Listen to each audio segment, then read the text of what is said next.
Good morning, everyone. So, I received this uh, panel gauge coming from DHL. Okay, so uh, this panel gauge came from Spain.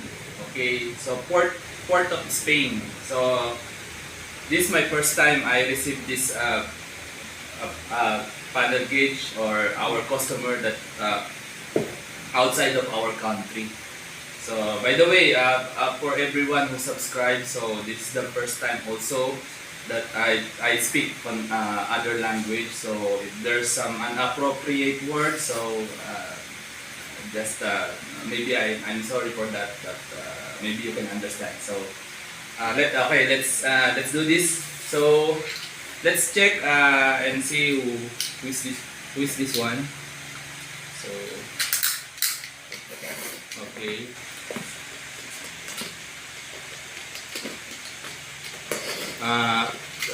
I speak on this language so that our customer can understand this better.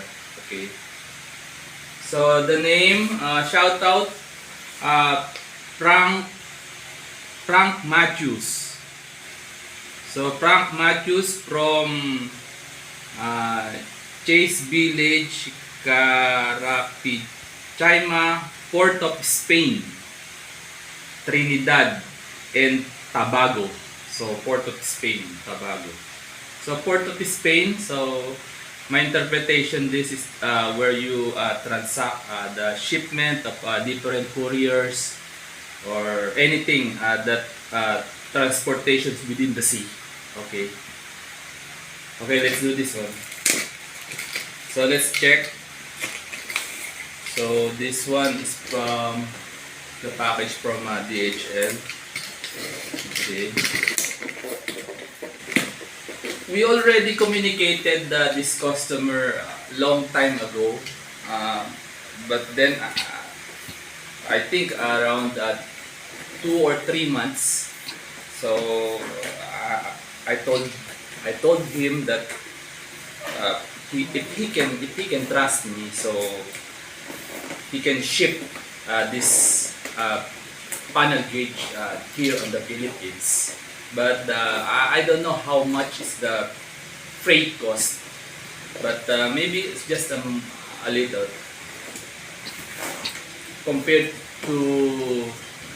compared if you buy this new panel gauge on their on their area. So I think if I recall it correctly, it's around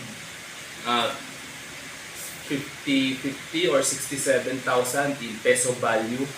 So it's too much expensive compared to repair of this gauge. So okay, so this is it. Okay, so this is the panel gauge of Fortuner. So the problem of this this panel gauge is the same thing that I repaired before. If you can go back to my previous video, you can see what is the problem and how I can repair it. So now I will repair this the same thing, the same process. Okay, but then let us check first if there's some kind of any damage, because the shipment is too far. Okay, so right now let's see. So for this one, okay, so if I look at on the physical appearance of this panel gauge, so I do not see any problem. So there's no damages on the cover. Okay, let's see inside. By the way, if you can look back again on my previous video, I repair on my car, because most of my equipment it's there, but then I brought those equipment here because there's something uh, did on that area. Okay. Okay, so see. So it is easy to remove. Just follow my previous video. There was a step-by-step instruction how to remove each part of the panel. Okay. So there's a clip here. So you can push the clip outside the whole body of this gauge. Okay. Then there's another secondary cover here. Just push it outside so that you can remove that easily. Okay, so here's the thing. So you can see that the needle is not centered on the zero. It's not pointed on the zero. Okay, including the temperature. Okay, and the fuel. So the temperature needle should be centered on the letter C, as well as the temperature. The needle should be centered on the letter C.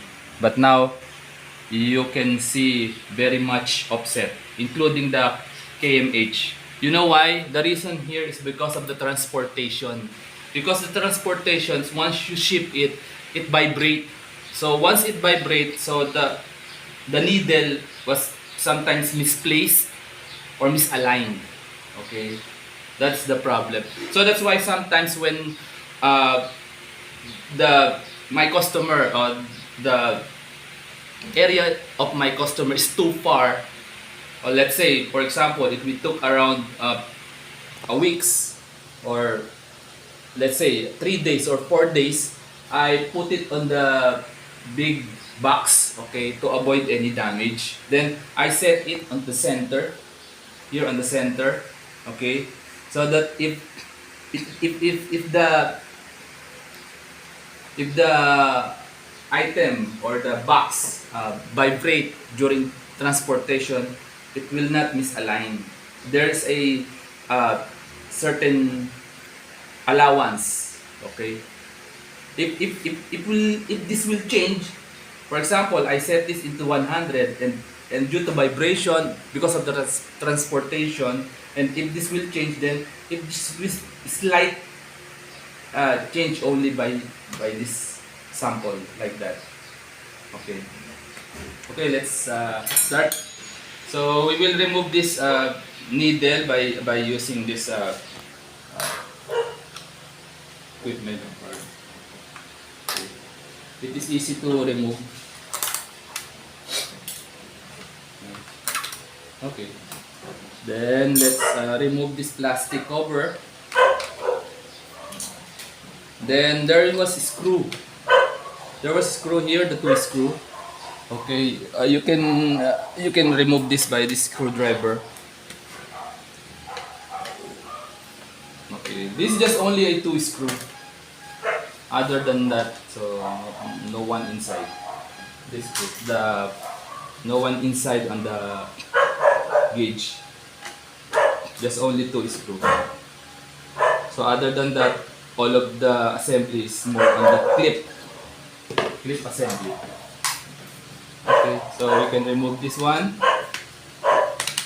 Okay, it is easy to remove, by the way. So it is effortless. Okay, then let's easily remove this. By the way, please if you will remove this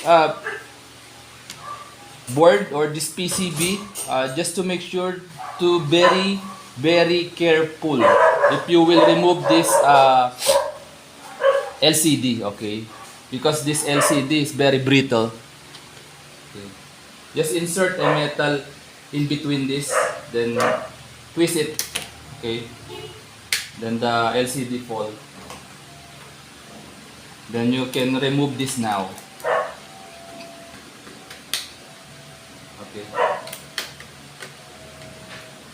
Okay. Oops, take it easy. Oh, here it goes.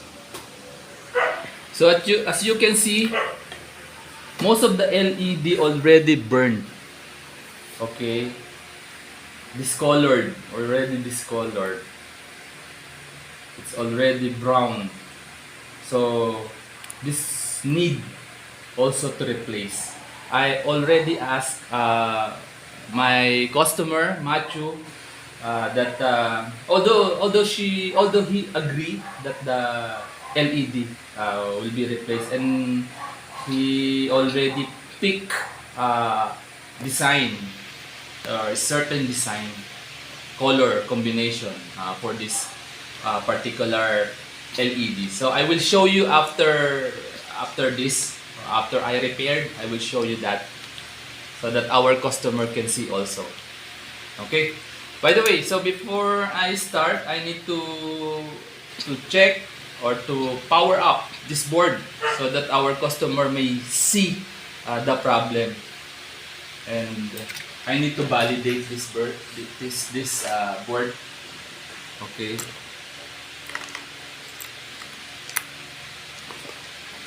Oops. I need to put soldering here. Okay. I need to put an antenna, okay, on this area where we can replace this supply, the 12 volt supply, because I have no car or brand of car for this panel gauge, so that's why I will power up this on its own. Okay, so let's have this supply. Okay, this one.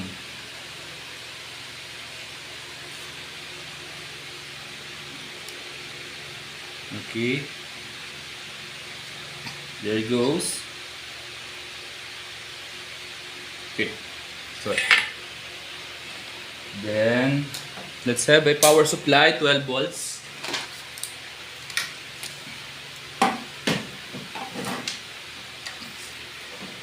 Then, okay, let's see. This is just only confirmation before we start to repair, so that we have the reference before and after the repair. Okay, let's see this one. 1, 2, 3. Oh, you see, here it goes. So as you can see, it confirmed the panel gauge is blackout. So only one LED lit. So this LED, the one that only lit, is the for the abs indicator. So other than that, there's no indicator or no LED that turned on. So confirm this is blackout. So okay. Then we will remove this. Let's carefully. By the way, for those who want to do DIY or do it yourself, so please make sure to very careful to perform this this repair or this supply or to power up the unit, because this one is very expensive. If you damage this, so it will take a lot of money, so you need to be very careful. Okay, so by the way, we will replace this component, okay, the capacitor, the IC, the diode, all of this, and we will show you the result after. And I will also include the by the way, before I include the LED, I will first to replace those components to make to make this good. And then I will show you the result of the LED before I replace it, so that you can compare the difference of good LED or the existing LED that already burned or already damaged compared to the good one. Okay, so I will get back to you once I've done. Okay, so I will post the video momentarily so that I can repair this, because it will take around less than 1 hour. Then I will come back to you again. Hi guys, okay, I already finished the repair of this panel. I already replaced this the component. Okay, so now it's ready to power up, so that we can show you now the status of the LEDs. So let's see, and you can see now if it's working or not. Actually, it's working. Anything that I repair is working. I did not do or perform repair and after that did not work. So I did not experience that, unless the panel gauge that give to me by the customer came from the other hand or the other repair service, or there is a history of flooded. So that's the problem, because there are many components that damages, especially for those panel gauge that undergone repair already, and sometimes those the previous person that repair is not familiar for the repairing of this panel gauge. So it brings a severe damage. Okay, so let's see. Okay, let's power up. You can see before that the only LED that lit on was the ABS or ABS indicator. Okay, now let's see after the repair. Oops. Oh, there. Now you can see this. The panel gauge is now working. Okay. So just take a look on the LED. So you can see that the LED, the color white, is just only a spot white on the center, and it's already dull. Okay, blurred. So meaning the LEDs already degraded. So because of for many years, some parts of electronics parts have lifespan. So for this electronics parts, the lifespan of this based on the manufacturer is just only for 5 years. So beyond 5 years, just it is a bonus. Okay. So now, we need to replace the LEDs. So just take a look at this before. Then after that, we will show you again to see the clear figure before and after. Okay, I will get back to you again after I replace the LEDs. Okay, okay guys, I already finished replacing those LEDs. So here's the LEDs, including the components that I replaced. There are too many to ensure that our panel gauge will last for a long period of time, for our years, let's say 10, 15 or 20 years. So okay, so let's power up the unit after replacing those LEDs. So you can compare the LED, the brightness of LED before I replace and after I replace. Okay, so that you can see the difference. And also, by the way, our customer have requested to put colors on their panel gauge. I will show this to you later after I finish this. Okay. And let's see. Okay, let's power up.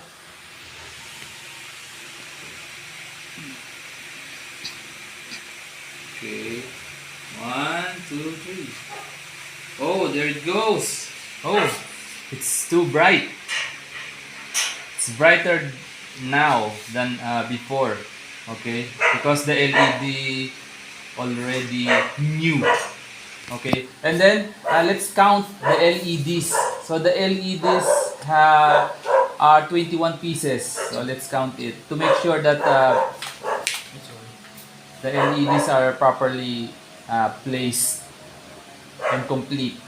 So 1, 2, 3, 4, 5, 6, 7, 8, 9, 10, 11, 12, 13, 14, 15, 16, 17, 18, 19, 20, 21. Okay, 21. So the LED is completed. So the count of the LED is 21 actually. So there's no missing. Okay. So now let's place this on the panel gauge. Okay. Then, okay, let's change this one. Okay, as I mentioned to you, our customer requested to have a color combination. Okay, this is the one I put in place. Okay, so there is a combination of blue and red on the RPM, including the kmh and also the temperature and the fuel. Okay, you can see that it's beautiful. Okay, let's put this on the casing. Okay, so by the way, these parts we will send this also to our customer together with the panel gauge, so that they or he can see the actual parts that I replace. So every one of this is brand new. As you take a look on these parts, it's sealed. Okay, sealed. Then let's put this on. So by the way, if you remove or if you will attempt to remove the panel gauge and you will return it back, then it's better for you to clean. Okay, clean this plastic casing or the housing. Okay, and then you need to remove this plastic cover because there's such a dirt inside. Okay. There's a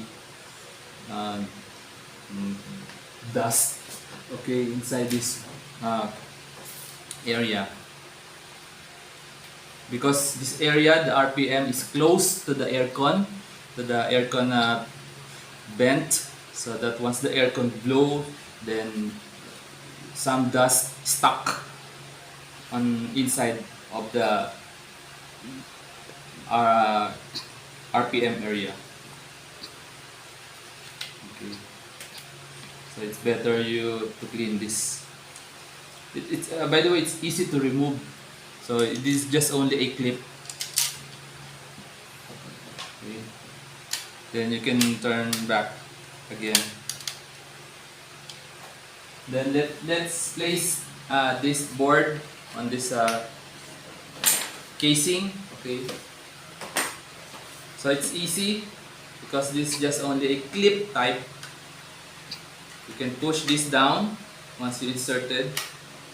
So, but then just be very careful, okay, so that you can avoid any damages. Okay. Okay, it's already flat. Okay. Then after that, we need to place the LCD. Okay, this LCD. Okay, be careful with this LCD. This is very brittle. You cannot buy this one on the market. If there will be a damage happen here, So you will need to buy a whole panel gauge just only for this one. Okay, just very careful. Okay, insert and push this down. If if if if there's a time that very difficult to push it downward, then you need to remove this again and place this again. Maybe there's are pins that not properly inserted. Okay, that's the way. It's very easy. Then after that, so we need to place this plastic cluster here. Okay, so once you put it here, just be reminded that there was a slot here on the tree area, small. I don't know what kind of slot is this, but you need to insert this plastic inside this slot. Okay. Then let's put this needle. Okay, this needle. Okay. So these two needle, let's put this on the temperature. Okay. So once you put it there, so make sure the needle is pointed up, towards up. Okay, then push it down. Okay, do not push it or do not press it very hard because it will touch the plastic, and when it touch the plastic, it's very difficult to move because once it moving upward or downward, once it touches here, it will not play better. Okay, then set it into letter C. Okay, into the center of the letter C. Okay, that's it. Okay, be very careful here. Okay, this one. And then after that, just make it play. Just play it up and down. Okay, just to make sure that the needle, the bottom of the needle did not touch on the plastic. Okay. Same thing here on the fuel. Same method, same process. Okay, push it. Then put the pointer on the center of letter E. Okay. Then make a play here. If you feel that this needle touches the plastic, so you can push it up and then insert it again. Okay. Then next is make sure that the one that have a long needle, okay, is placed on the center on the KMH. Then same process here. You should place this on the upper portion first as initial. Then set it into 0. Okay, 0. Okay. Then make a play here. Rotate and feel if there's something touches on the plastic. If none, then it's good. But if this touching on the plastic, then you can lift it up and insert it again. Okay, the same thing with the RPM, same process. Okay, then set into 0, then pull rotate. Okay, there's no one touches, it's okay. Then set it in the center so that once we power up, it will calibrate.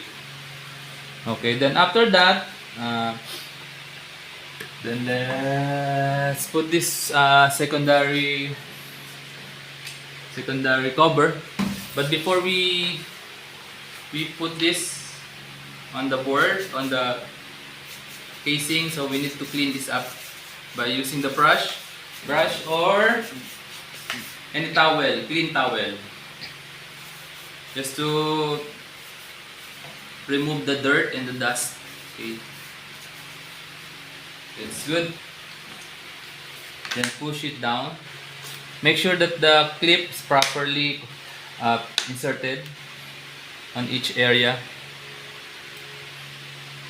Okay, it's good. Then let's set aside and let's have let's clean this primary cover. Let's clean this using the acrylic cleaner.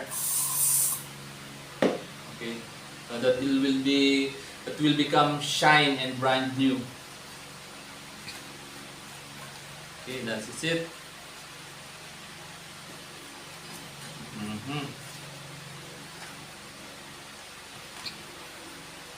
Actually, this panel gauge, I received this yesterday. I don't know if I mentioned that on this previous videos, but again, I reiterate that this panel gauge, I received this yesterday evening. Then I repair this right now morning, and now I'm planning to send it this afternoon. Okay, if I can communicate with my customer. I don't know what time on the Spain right now, but I think it's the time is different. Here on the Philippines it's morning, but on the Spain I think it's evening.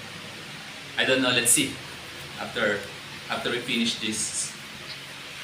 Okay, so the shipping duration on the Spain is about, it took around, I think less than or 1 week, 1 week and a half. Okay, 1 week and a half, or let's say it's 10 days, 10 to 15 days. Okay,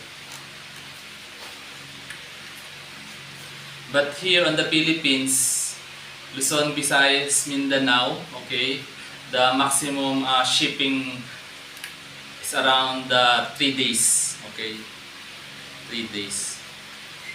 The fastest is 1 day.